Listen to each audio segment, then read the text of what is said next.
नमस्ते। मैं हूं बबीता भारतीया। आज मैं आपके साथ शेयर करने वाली हूं कि अगर आपको ओवर थिंकिंग आती है तो आप अपने ओवर थिंकिंग पैटर्न को कैसे चेंज कर सकते हैं, ओवर थिंकिंग को कैसे कंट्रोल कर सकते हैं, ओवर थिंकिंग से कैसे दूर रह सकते हैं। अगर आप उस तरह के इंसान हैं जो हद से ज़्यादा सोचते हैं, आपका जो कंट्रोल है अपने माइंड पर नहीं रहता, आपके दिमाग में बहुत सारी बातें चलती है लेकिन आप कंट्रोल नहीं कर पाते, बहुत सारी ऐसी नेगेटिव आपके थॉट चलते रहे जिस पर आपका बिल्कुल भी कंट्रोल नहीं है, तो आज का वीडियो इसी टॉपिक पे है कि आप अपनी ओवर थिंकिंग को कैसे कम कर सकते हैं। तो चलिए डिटेल में बात करते हैं। हम सभी जानते हैं कि ज़रूरत से ज़्यादा सोचना हमारे मानसिक और भावनात्मक स्वास्थ्य के लिए नुकसानदेह है। इसके बावजूद हम इसे कंट्रोल नहीं कर पाते हैं। ओवर थिंकिंग से मन और तन दोनों ही प्रभावित होते हैं। ओवर थिंकिंग एक प्रकार की नकारात्मक आदत है जो कि तरह तरह के स्वास्थ्य से जोखिम का कारण बन सकती है। आपने कभी ना कभी खुद को ओवर थिंकिंग करते हुए महसूस जरूर किया होगा।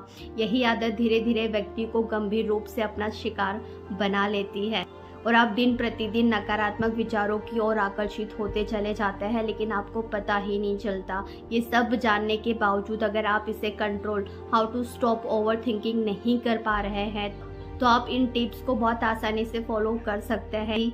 यदि हम अपना ध्यान फिजूल की बातों को सोचने की जगह किसी तरह के प्रोडक्टिव चीज़ों को सोचने में लगाएंगे तो यह आपके लिए फ़ायदेमंद हो सकता है। लेकिन एक ओवर थिंकर नकारात्मक विचारों के प्रति ज़्यादा आकर्षित होते हैं, जिसके कारण आमतौर पर डिप्रेशन, एंजाइटी और स्ट्रेस जैसी समस्या देखने को मिलती है।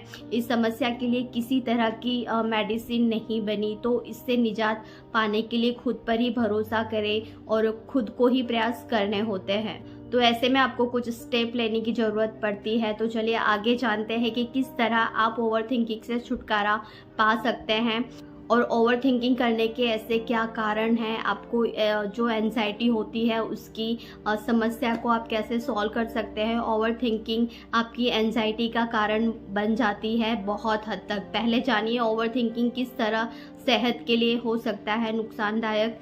ओवर थिंकिंग करना कोई बीमारी नहीं है बल्कि एक नकारात्मक आदत है जिसका प्रभाव मानसिक स्वास्थ्य पर पड़ता है, जिसके कारण से आपके इमोशनल और फिजिकल हेल्थ पे भी बहुत प्रभाव पड़ता है। नियमित रूप से ओवर थिंकिंग करने की आदत आपको एंजाइटी, पैनिक अटैक और डिप्रेशन जैसी मानसिक समस्याओं से ग्रसित कर देती है। वहीं दूसरी ओर ओवर थिंकिंग के कारण नींद की कमी, हाई ब्लड प्रेशर, स्ट्रेस जैसी समस्याएं देखने को मिलती है। जब आप स्ट्रेस में होते हैं तो कोर्टिसोल नामक स्ट्रेस हार्मोन्स रिलीज होता है, या आपके मोटापे का कारण भी बन सकता है। तो जितना हो सके आपको स्ट्रेस में नहीं रहना है। और ये सारी जो एक तरह की स्ट्रेस का जो टेंशन आता है, ओवर थिंकर जो होते हैं उनमें कुछ ऐसे सामान्य जो लक्षण होते हैं वो हमें देखने को मिलते हैं। इसमें पहला है कि वो कोई भी डिसीजन नहीं ले पाते हैं। डिसीजन लेते समय वो बहुत ही भ्रमित हो जाते हैं और उनको बहुत ही क्रोध, गुस्सा, जो तनाव होता है वो हद से ज़्यादा अधिक होता है। दूसरों की बातों को, इमोशन को वो नहीं समझ पाते हैं और बार बार खुद को बहुत अकेलापन महसूस करते हैं। अकेले ज़्यादातर वो रहना पसंद करते हैं। विचारों को वो दोहराते रहते हैं। इससे आप अपने काम में या किसी भी चीज़ में फोकस नहीं कर पाते हैं। ओवर थिंकिंग आपके क्रोध का सबसे बड़ा कारण है, क्योंकि जब आपके दिमाग में बहुत चीज़ें चलती है तो आपको सही गलत का एहसास ही नहीं होता, आपको पता ही नहीं चलता। तो कुछ ऐसी टिप्स है जिनको आपको फॉलो करना है। तो इसमें पहला है कि खुद को डिस्ट्रैक्ट करने की कोशिश करिए। यदि आप ओवर थिंकिंग करते हैं तो अपने मन पसंदीदा कार्यों में व्यस्त होकर खुद को नकारात्मक विचारों से डिस्ट्रैक्ट करने की कोशिश करें। आप चाहे तो किचन में कोई नई रेसिपी बना सकते हैं, या फिर आपको कोई एक्सरसाइज अच्छी लगती है आप वो कर सकते हैं, डांस कर सकते हैं, म्यूज़िक सुन सकते हैं। तो आप अपने आप को ऐसी चीज़ों में बिजी रखें जो आपको करना अच्छा लगता है। इसके साथ ही आप कोई वर्कआउट क्लास और पेंटिंग जैसी गतिविधियों में भी भाग ले सकते हैं। जो भी आपको अच्छा लगता है, कोई भी हॉबी क्लास को आप ज्वाइन कीजिए या कुछ सीखिए या किसी के साथ बैठकर कुछ बातें शेयर कीजिए। ये बहुत सी चीज़ें हैं जो आप कर सकते हैं। जब भी आपको ओवर थिंकिंग आती है तो आप जब अपने आप को डिस्ट्रैक्ट नहीं करोगे तो वो जो थिंकिंग होती है वो दिन ब दिन बढ़ती जाती है। तो उसको डिस्ट्रैक्ट करना बहुत ज़रूरी है। उन चीज़ों से बाहर निकले जो आपको सोचने पे मजबूर करती है या जो बातें आपको डिस्टर्ब करती है।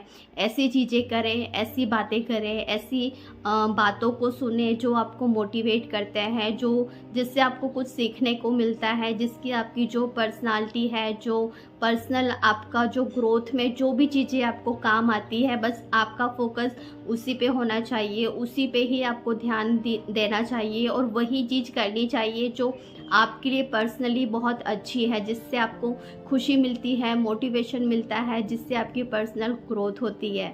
अब इसमें दूसरा जो टिप्स है, गहरी सांस लें। ओवर थिंकिंग मानसिक और शारीरिक दोनों ही रूप से आपको परेशान कर सकती है। ऐसे में शांत जगह पर बैठकर गहरी गहरी सांसें लेना ये आपके बहुत काम आ सकता है, या आपको बहुत रिलैक्स भी कर। इसके साथ ही ये आपके दिमाग में चल रहे विचारों को अवॉइड करने में मदद करेगा। तो जब भी आप ऐसी कोई ओवर थिंकिंग हद से ज़्यादा बढ़ती है या आप करने लगते हैं तो आपको एक शांत जगह पर बैठकर गहरी गहरी सांसें लेना है, जिससे आप जो ओवर थिंकिंग करते हैं ना वो कम हो जाती है या दूर हो जाती है। तो ये जो प्रैक्टिस है आपको डेली करना है।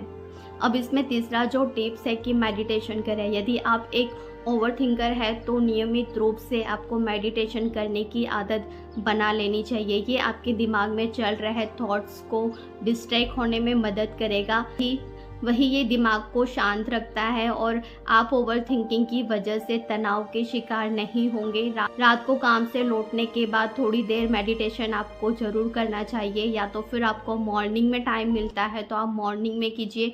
मॉर्निंग में मेडिटेशन करना बहुत ही अच्छा होता है, तो कैसे भी करके आपको टाइम निकाल के मॉर्निंग में मेडिटेशन ज़रूर करना है। यह आपके अंदर सकारात्मक विचारों को स्थापित करता है। मेडिटेशन के फ़ायदे, एक ऐसी क्रिया है जो आपके पूरे हेल्थ को बहुत ही पॉजिटिव वे में ले आती है। आपकी जो पूरी बॉडी और जो माइंड है वो बहुत ही पॉजिटिव हो जाता है। जितनी भी आपके नेगेटिव जो थॉट्स होते हैं ना वो बंद हो जाते हैं। तो मेडिटेशन के फ़ायदे तो आपने बहुत ही सुने होंगे और आप मेडिटेशन के वीडियोस भी देख सकते हैं। बहुत आसान तरीके से आप मेडिटेशन कर सकते हैं। तो डेली आपको मेडिटेशन तो ज़रूर करना है, इससे बहुत फ़ायदे होते हैं मेंटली भी और फिज़िकली भी। अगर आपका वेट ज़्यादा है तो वो भी मेडिटेशन से कम होता है। अगर आपके नेगेटिव बहुत थॉट है तो वो भी मेडिटेशन से कम हो जाता है। तो आपको पता ही है कि इन दिनों मेडिटेशन की कितनी वीडियोस बनी हुई है, कितने लोग हैं जो मेडिटेशन को बढ़ावा दे रहे हैं और डेली खुद भी मेडिटेशन करते हैं। तो मेडिटेशन की जो पावर है उसको हल्के में मत लीजिए, ये बहुत ही अच्छी चीज़ है। अगर आप ऐसे लोगों को देखेंगे जिनको ओवर थिंकिंग नहीं आती, जो बहुत अच्छे सक्सेस है अपनी लाइफ में हर तरह से, वो लोग भी मेडिटेशन करते हैं। तो जो लोग अपनी लाइफ में डिस्टर्ब है, वो सक्सेस उनके पास नहीं है जो वो पाना चाहते हैं, फिज़िकली वो फिट नहीं है, मेंटली वो फिट नहीं है, तो ऐसे लोगों के लिए मेडिटेशन करना डेली बहुत ही ज़रूरी हो जाता है। तो आप भी मेडिटेशन को अपना लीजिए और हर दिन मेडिटेशन ज़रूर कीजिए। अब इसमें चौथा जो पॉइंट है, अपने ट्रिगर पॉइंट को समझें।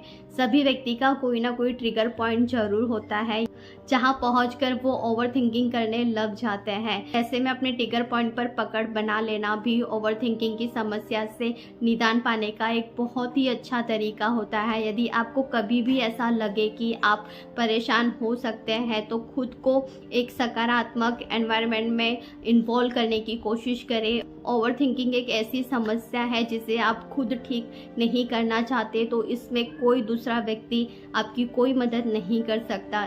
ये जो सिचुएशन होती है ओवर थिंकिंग की, इससे आपको ही खुद को बाहर आना पड़ता है। अपने आप की जो मदद होती है वो आपको ही करनी होती है। लोग आपको सलाह देंगे लेकिन सारी चीज़ें आपको खुद को ही करनी होगी। तो आप हिम्मत रखिए, अच्छी अच्छी चीज़ों को सीखिए। जो मैं आपको पॉइंट्स बता रही हूँ उनको डेफिनेटली आप फॉलो कीजिए। देखिएगा आपकी जो ओवर थिंकिंग है वो बहुत हद तक कम हो जाएगी। आप बहुत अच्छा फील करने लगेंगे, आपको बहुत अच्छा महसूस होगा और आपकी जो ओवर थिंकिंग है वो बहुत हद तक कम हो जाएगी। अब इसमें पांचवा जो टिप्स है कि हर चीज़ को परफेक्ट करने पे ध्यान मत दीजिए। ज़्यादातर लोगों की यही प्रॉब्लम होती है कि वो एक दूसरे से अपने आप को कंपेयर करते हैं और अपनी जो चीज़ें होती है ना उनको बुरी लगती है, दूसरों की अच्छी लगती है, तो उनसे वो कंपेयर करके हर चीज़ को परफेक्ट करने की कोशिश करते हैं। तो ऐसा बिल्कुल ना करें। कई लोग ऐसे होते हैं जिन्हें हर चीज़ बहुत ही परफेक्टली करने की आदत होती है। ऐसे में यदि कोई चीज़ कभी पूरी तरह से ठीक ना हो तो वो बहुत दुखी हो जाते हैं और ख़ुद को ही दोषी ठहराते हैं और बेफिजूल की बातों को सोचते हुए ओवरथिंकिंग जैसी समस्या का शिकार हो जाते हैं। ऐसे में सबसे पहले अपने दिमाग से परफेक्शनिज्म जैसी बातों को निकाल दे पूरी तरह से, क्योंकि गलतियां होगी तभी तो हम उन चीज़ों से कुछ सीख पाएंगे, चीज़ों को कर पाएंगे। जब तक हम गलतियां नहीं करेंगे तो हम कुछ सीख भी नहीं सकते हैं। कभी भी ये ना सोचे कि आप जो भी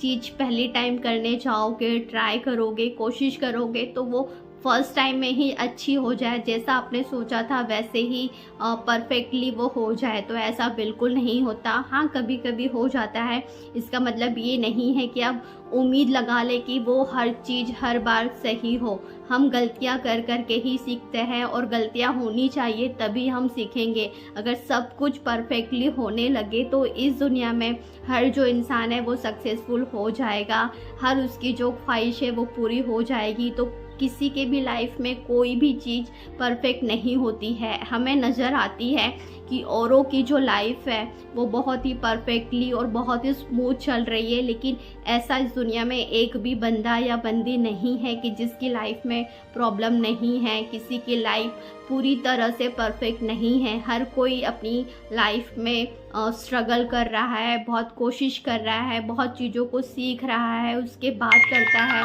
और वो फर्स्ट टाइम में पूरी तरह से परफेक्टली उसे कर दे, ऐसा बिल्कुल नहीं होता। तो ये जो परफेक्शनिज्म का जो आप शिकार हो जाते हैं कि हर चीज़ अच्छी तरह से पूरी तरह से हो जानी चाहिए, तो ये जो सोच है अपनी इसको ख़त्म कीजिए। ऐसा कभी ना सोचे। गलतियाँ तो आप करोगे ही, उसी गलती को आपको स्वीकार करना है, उसी से ही आपको सीखना है कि ताकि आप दोबारा उसी गलती को ना दोहराओ। तो ये थे बहुत ही सिंपल और इजी टिप्स। इन बातों को अगर आपने अपनी लाइफ में फॉलो कर लिया तो यकीन मानिए आपकी जो लाइफ है वो पूरी तरह से चेंज हो जाएगी। आपकी जो सोच है वो चेंज हो जाएगी, आपकी जो लाइफस्टाइल है वो चेंज हो जाएगी। बस ये जो 5 पॉइंट मैंने आपको बताए हैं इनको अपनी लाइफ में ज़रूर फॉलो कीजिए। इस वीडियो को 1-2 बार ज़रूर सुनिएगा जिससे जो बातें हैं आपको बहुत अच्छे से समझ आए। तो चलिए, ये वीडियो कैसा लगा मुझे कमेंट करके ज़रूर बताना। अगर थोड़ा भी आपको सीखने मिला हो तो इस वीडियो को लाइक ज़रूर कीजिएगा और हाँ, चैनल को सब्सक्राइब ज़रूर कीजिएगा जिससे आने वाले मेरे वीडियो की जो नोटिफिकेशन है आपको सबसे पहले मिले। और इंस्टाग्राम पे आपने मुझे फॉलो नहीं किया है तो बबीता भारतीया ऑफिशियल के नाम से मेरा अकाउंट है, आप उस पर जाके फॉलो कर सकते हैं। फेसबुक जो पेज है वो भी उसी नाम से है, बबीता भारतीया ऑफिशियल। तो आप दोनों पर मुझे फॉलो कीजिए क्योंकि वहाँ पे सारे जो अपडेट होते हैं, जो भी शॉर्ट्स, रील, पिक्स, हर कुछ मैं वहाँ पे डेली अपडेट करती रहती हूँ। तो आपको वहाँ से भी बहुत कुछ सीखने को मिल सकता है। तो चलिए, फिर मिलेंगे मेरे किसी नेक्स्ट ऑडियो या वीडियो में। तब तक के लिए टेक केयर, बाय बाय, नमस्ते।